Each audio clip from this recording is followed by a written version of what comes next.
మలయాళ star hero Mohan Lal నటించిన latest చిత్రం వృషభ మలయాళంతో పాటు తెలుగులోనూ తెరకెక్కించారు. ఈ సినిమా థియేటర్లో రిలీజ్ అయింది. మరి ఈ సినిమా ఎలా ఉందో ఇప్పుడు రివ్యూలో తెలుసుకుందాం.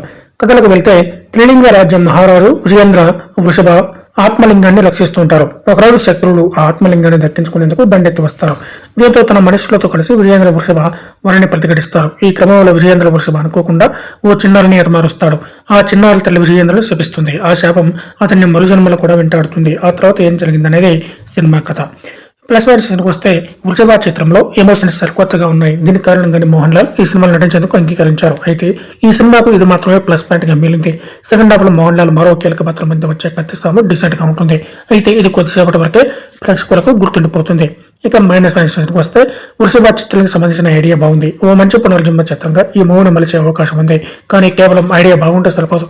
సినిమాను అన్ని అంశాలు కరెక్ట్గా తెరకెక్కిస్తేనే అది బాగా కుదురుతుంది. ఈ సినిమా విషయంలోనూ అదే జరిగింది. మోహన్ లాల్ లాంటి నటుని డీల్ చేయాలంటే కథలో చాలా దమ్ముండాలి. కానీ ఈ మూవీ రైటింగ్ చాలా వీక్గా ఉండడంతో స్క్రీన్ ప్లే చాలా అస్తవ్యస్తంగా సాగుతుంది. స్క్రిప్ట్, స్క్రీన్ ప్లే, దర్శకత్వం పూర్తిగా ఫెయిల్ కావడంతో నటునటుల పెర్ఫార్మెన్స్ ఏమాత్రం ఆకట్టుకోలేకపోయాయి. 207 నిమిషాల తక్కువ రన్ టైం ఉన్నప్పటికీ వృషభ చిత్ర కథనం ప్రేక్షకులకు చికాకు తెప్పిస్తుంది. ఏమాత్రం ఆకట్టుకునే ఏ విజువల్స్, చెప్పగా సాగే డైలాగులు, అనవసరమైన లవ్ ట్రాక్ ప్రేక్షకులకు బోర్ కొట్టిస్తాయి. జితేంద్ర క్యామియోలో కూడా ఏమాత్రం మెప్పించదు. సమర్జిత్, నయన్ సారిక పాత్రలు ఏమాత్రం మెప్పించవు. మిగతా వరకు కనీస గుర్తింపు ఉన్న పాత్రలు కూడా దక్కవు.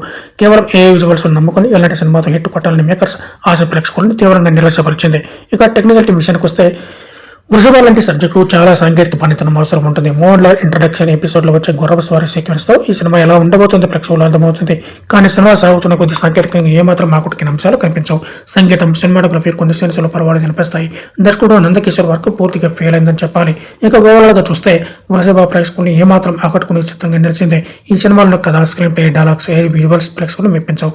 Cinema core point second half లో కొన్ని సీన్స్ మినహా వృషభ చిత్రంలో చెప్పుకోవడానికి ఏమీ లేవు. మోహన్ లాల్ కూడా ఈ సినిమాను కాపాడలేకపోయారు.